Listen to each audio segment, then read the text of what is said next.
എല്ലാ കൂട്ടുകാർക്കും നല്ലൊരു ദിവസം ആശംസിച്ചുകൊണ്ട് മാമ്പഴത്തിന്റെ പുതിയ വീഡിയോയിലേക്ക് സ്വാഗതം. ആദ്യമായിട്ട് കാണുന്നവരാണെങ്കിൽ ചാനൽ ഇഷ്ടപ്പെട്ട ഒന്ന് സബ്സ്ക്രൈബ് ചെയ്യാൻ മറക്കരുത്. അതോടൊപ്പം തന്നെ കണ്ടുകൊണ്ടിരിക്കുന്ന എല്ലാവരുടെ സപ്പോർട്ടിലേക്കും തുടർന്നും പ്രതീക്ഷിച്ചുകൊണ്ട് നമുക്ക് നേരെ രേവതിയുടെ സച്ചിയുടെയൊക്കെ ഇന്നത്തെ അടിപൊളി വിശേഷത്തിലേക്ക് അങ്ങോട്ട് പോയാലോ. ഇന്നത്തെ വിശേഷത്തെ കാണിച്ചിരിക്കുന്ന രവീന്ദ്രന്റെ അടുത്തേക്ക് രേവതി വരുവാണ്.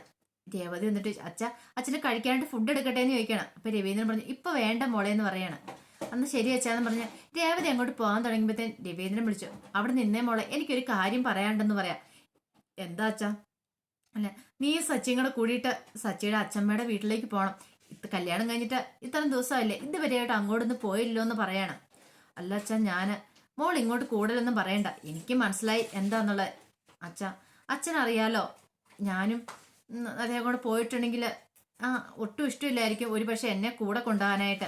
അതുകൊണ്ട് വേണ്ട അച്ഛാ, വെറുതെ എന്തിനാ അവിടെ പോയി ഒരു പ്രശ്നം ഉണ്ടാക്കണേന്ന് ചോദിക്കുകയാണ്.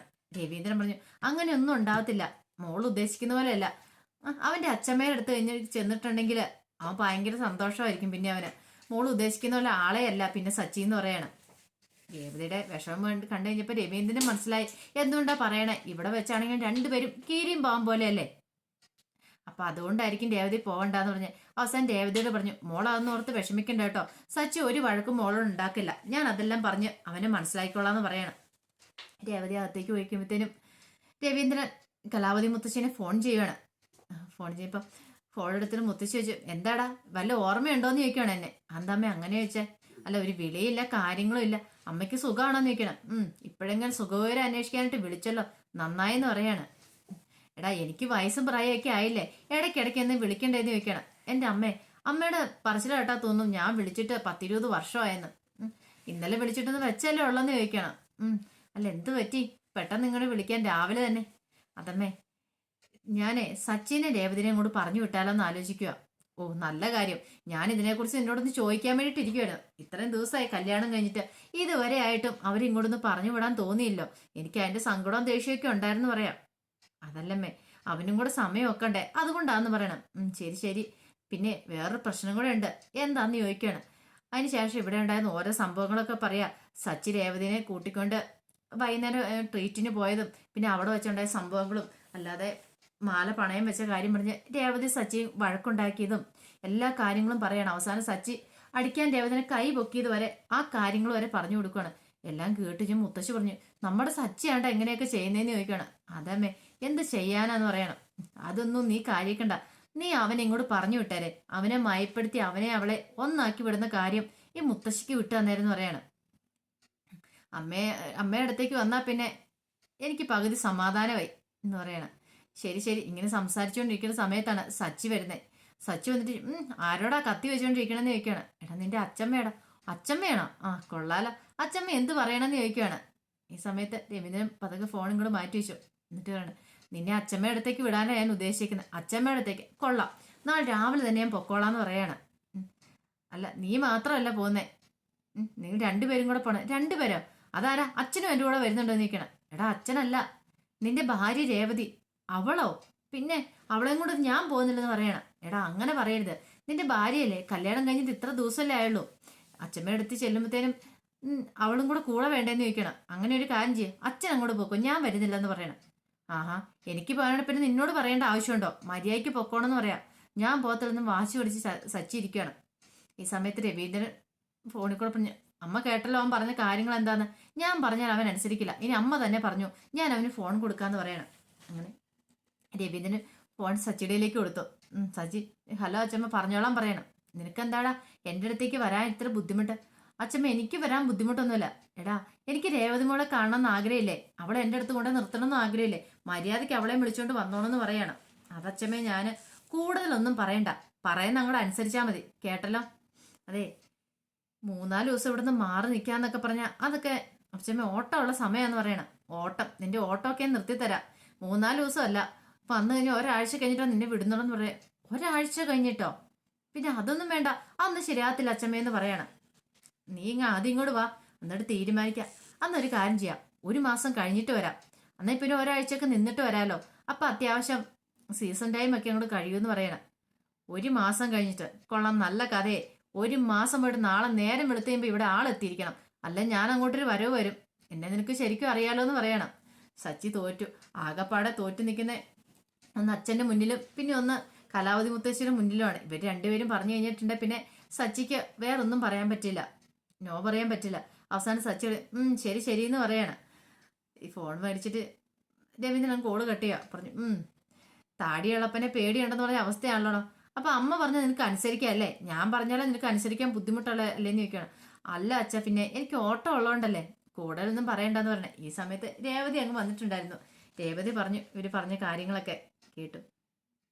പെട്ടെന്ന് രവീന്ദ്രൻ അതെ നാളെ തന്നെ പോണം, നേരത്തെ പോയി ഡ്രസ്സൊക്കെ എടുത്ത് പാക്ക് ചെയ്ത് വെച്ചോളാൻ പറയണം. ആ സമയത്ത് അങ്ങോട്ട് ചന്ദ്രമതിയും കൂടെ വന്നു.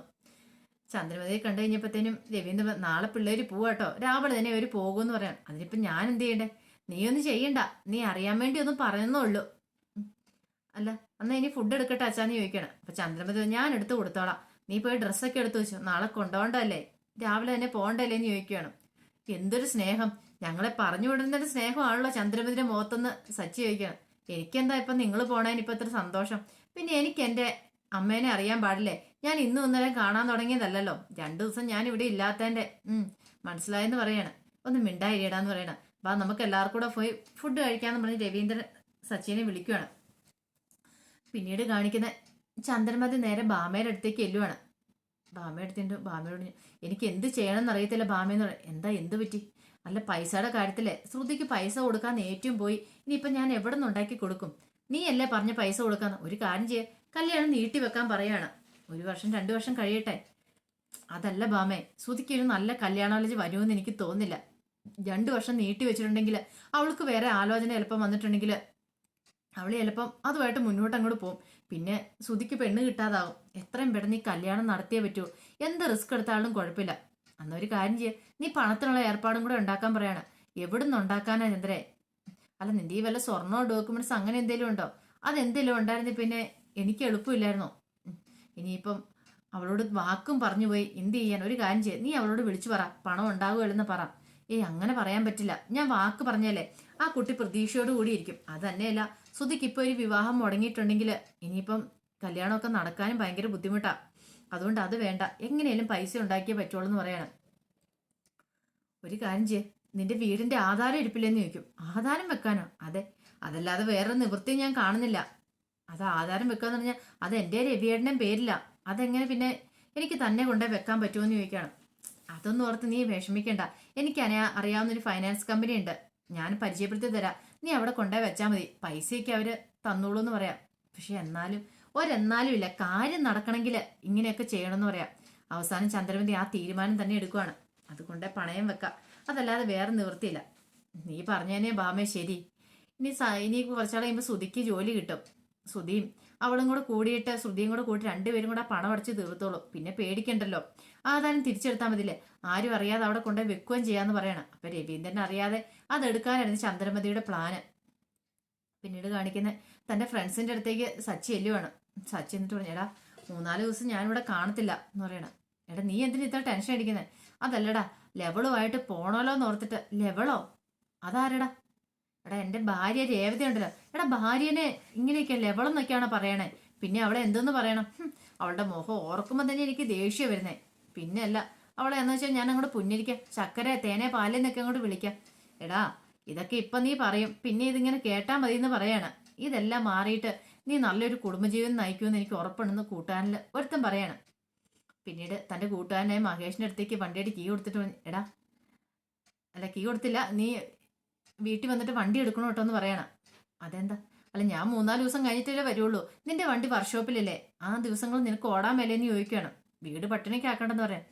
ശരി ശരി, പിന്നെ ഒരു കാര്യം, രാത്രിയിലൊക്കെ ചിലപ്പോൾ ഓട്ടം വരുമായിരിക്കും. ഓട്ടം വന്നീവ നീ പോണോട്ടോ, രാത്രി കിട്ടുന്ന ഓട്ടം ഒന്നും മുടക്കണ്ട, നല്ല പൈസ തടയുന്ന ഇടപാടാ. പിന്നെ എനിക്ക് വരുന്ന ഓട്ടം കൂടെ ഞാൻ വിളിച്ച് നിനക്ക് വിട്ടേക്കാന്ന് പറയണം. ശരി, പിന്നെ പോകാൻ നേരം സച്ചിയോട് ഒരു കാര്യം ചെയ്യാം, നിന്നെ വിളിക്കാണ്ട് ഞാൻ അങ്ങോട്ട് വന്നേക്കാന്ന് പറയാണ്. നിന്നെ ഡ്രോപ്പ് ചെയ്യാൻ ഞാൻ കൂടെ സ്റ്റാൻഡിൽ. ഒന്നും വേണ്ട, ബസ് സ്റ്റാൻഡിൽ വരെ പോകുന്നതിന് അതിനിപ്പം ഞങ്ങളൊരു ഓട്ടോറിക്ഷ വിളിച്ച് പൊക്കോളാന്ന് പറയും. അതൊന്നും വേണ്ട, കൃത്യസമയത്ത് ഞാൻ അങ്ങോട്ട് എത്തിയേക്കാന്ന് പറയണം. അങ്ങനെ സച്ചി വീട്ടിലേക്ക് വരുവാണ്. വീട്ടിലേക്ക് വന്നിട്ട് പിന്നീട് ബാഗെല്ലാം പാക്ക് ചെയ്ത് പോകാനായിട്ട് ഇറങ്ങുവാണ്. പോകാനായിട്ട് ഇറങ്ങുമ്പോഴത്തേനും ചന്ദ്രമതിനെ കണ്ടില്ല. അപ്പൊ രവീന്ദ്രൻ പറഞ്ഞു, എടാ അമ്മേനെ കണ്ടില്ല, അമ്മേനെ വിളിക്കാൻ പറയണം. പിന്നെ വിളിച്ചാൽ ഇപ്പൊ തന്നെ ഓടി വരുവാണ്. പിന്നെ രവീന്ദ്രൻ അവിടെ കിടന്ന് ചന്ദ്രമതിനെ വിളിക്കുക. അപ്പൊ ചന്ദ്രമതി അങ്ങോട്ട് ഇറങ്ങി വന്നു. അല്ല, എന്താ നിങ്ങൾ എന്തിനാ അവിടെ കിടന്ന് വിളിച്ചലറുന്നേന്ന് ചോദിക്കുകയാണ്. എടാ ഇവര് പോകാൻ നിൽക്കുക ചന്ദ്രൻ നിൽക്കുക, അതിനിപ്പോ ഞാനിപ്പോ എന്ത് ചെയ്യണമെന്ന് ചോദിക്കുകയാണ്. ഓ, നിന്നോടൊന്ന് പറഞ്ഞിട്ട് പോകാന്നോർത്താ ഇവര് നിക്കണേന്ന് പറയണം. എന്നോട് ഇപ്പൊ പറഞ്ഞാലും പറഞ്ഞില്ലേലും അതിനകത്തൊന്നും വലിയ കാര്യമില്ലെന്ന് പറയണം. സച്ചി പറഞ്ഞു. കേട്ടല്ലോ, ഇപ്പൊ അച്ഛന് തൃപ്തിയായില്ലേന്ന് ചോദിക്കുകയാണ്. ഈ സമയത്താണ് സച്ചിയുടെ കൂട്ടുകാരൻ മഹേഷ് അങ്ങോട്ട് വരുന്നത്. മഹേഷ് വന്നു കഴിഞ്ഞപ്പം രവീന്ദ്രൻ ചോദിച്ചു, അല്ല നീ എന്താ? ഞാൻ വണ്ടി എടുക്കാൻ വന്ന അച്ഛാന്ന് പറയണം. 2 ദിവസം സച്ചി അങ്ങോട്ട് പോവല്ലേ, ആ സമയത്ത് എന്നോട് ഓടിക്കോളാൻ പറഞ്ഞു. ഓ, നിന്റെ വണ്ടി തട്ടിയിട്ട് ശരിയാക്കിയില്ലെന്ന് ചോദിക്കുകയാണ്. അത് വർക്ക്ഷോപ്പിൽ അച്ഛാന്ന് പറയാം. ശരി ശരിയെന്ന് പറയാണ്. എന്നാ ബാ കൊണ്ടേയാക്കാന്ന് പറയണ. അങ്ങനെ സച്ചിയുടെ ബാഗ് സച്ചി വണ്ടിയിലേക്ക് കൊടുത്തു. രേവതിയുടെ ബാഗ് കൊടുക്കാൻ പറഞ്ഞു. ഇങ്ങോട്ട് പെങ്ങളെ, ഞാൻ ബാഗ് കൊണ്ടേ വെക്കാന്ന് പറയണേ. രേവതി കൊടുത്തില്ല. രേവതിക്ക് അന്നത്തെ സംഭവങ്ങളൊക്കെ ആയിരുന്നു. ആ ട്രീറ്റ് അന്ന് കുടിച്ച് കിടന്ന് ലെക്ക് കേട്ട് ഇവന്മാരെല്ലാം കൂടെ കൂത്താടി തുറക്കുമ്പോൾ രേവതിക്ക് സഹിച്ചില്ല. ഇങ്ങോട്ട് താട്ട് പെങ്ങൾ വീണ്ടും കൈ നീട്ടുവാണ്. അവസാനം രവീന്ദ്രന് കൈ കാണിച്ച് കൊടുക്കാനും പറഞ്ഞു. രേവതി ബാഗും കൊടുത്തു. അവന് അതൊക്കെയായിട്ട് അങ്ങോട്ട് പോവാണ്. പിന്നീട് ഹാളിലേക്ക് ഇറങ്ങി കഴിഞ്ഞപ്പോഴത്തേനും ചന്ദ്രമതിയോട് സച്ചി പറഞ്ഞു, അതേ ഇടയ്ക്കിരുന്ന് ഫോൺ ചെയ്തേക്കാൻ പറയണം. അതെന്തിനാ ഫോൺ ചെയ്യുന്നത്? അല്ല, 2-3 ദിവസം എൻ്റെ ഒരു കുറവ് ഇവിടെ ഉണ്ടാവും. ഇനി വഴക്കടിക്കാൻ ആളെ കിട്ടില്ലെന്ന് പറഞ്ഞു. നമുക്ക് ഫോൺ വിളിച്ചിട്ട് നമുക്ക് വഴക്കടിക്കാം, അത് പോരേന്ന് ചോദിക്കുകയാണ്. രവീന്ദ്രൻ പറഞ്ഞു, എന്താടാ ഒരു നല്ല കാര്യത്തിന് ഇറങ്ങിക്കുമ്പോൾ ഇങ്ങനെയൊക്കെയാണോ പറയണേന്ന് ചോദിക്കുകയാണ്. പിന്നല്ല അച്ഛാ, ഞാൻ പിന്നെ എന്താ പറയണ്ടേന്ന് ചോദിക്കുകയാണ്. ശരി ശരി, കൂടെ നിൽക്കണ്ട, പോകാൻ പറയാണ്. ഇറങ്ങുന്ന സമയത്ത് രേവതി പറഞ്ഞു, അച്ഛാ ഞാൻ ഫ്രിഡ്ജിനകത്ത് പച്ചക്കറിയൊക്കെ അരിഞ്ഞ് വെച്ചിട്ടുണ്ട്, പിന്നെ ഡ്രസ്സൊക്കെ അയൺ ചെയ്ത് കബോർഡിനകത്ത് വെച്ചിട്ടുണ്ടെന്നൊക്കെ പറയാം. ഇത് കേട്ടപ്പോൾ സച്ചി പറഞ്ഞു, നീ കൂടുതൽ ബിൽഡപ്പ് ഒന്നും ചെയ്യണ്ട, ഇങ്ങോട്ട് ഇറങ്ങി വന്നേന്ന് പറഞ്ഞ അത്ര മതി സ്നേഹിച്ചെന്ന് പറയണം. സച്ചിക്ക് രേവതി കൂടുതൽ സ്നേഹം അച്ഛനോട് കാണിക്കുന്നുണ്ടപ്പോൾ ഒരു അസൂയൊക്കെ തോന്നി. സച്ചിക്ക് അറിയാം രേവതിക്ക് എത്രമാത്രം ഇഷ്ടമാണ് അച്ഛനോടെന്നുള്ളത്. പിന്നീട് കാറിനകത്തേക്ക് കയറാൻ തുടങ്ങുമ്പോഴത്തേനും സച്ചി മുൻപിലത്തെ സീറ്റിലേക്ക് കയറാൻ തുടങ്ങുക. അപ്പൊ രവീന്ദ്രൻ, നീ എന്താടാ ഇങ്ങോട്ട് പുറകെ കയറാൻ പറയണം. അച്ഛൻ എനിക്ക് പുറകെ എനിക്ക് ഛർദ്ദിക്കും എന്ന് പറയണം. ഇച്ചിരി ഛർദ്ദിച്ചു പോകാൻ നല്ലതാ, മര്യാദയ്ക്ക് പുറയിലേക്ക് കയറാൻ പറയണം.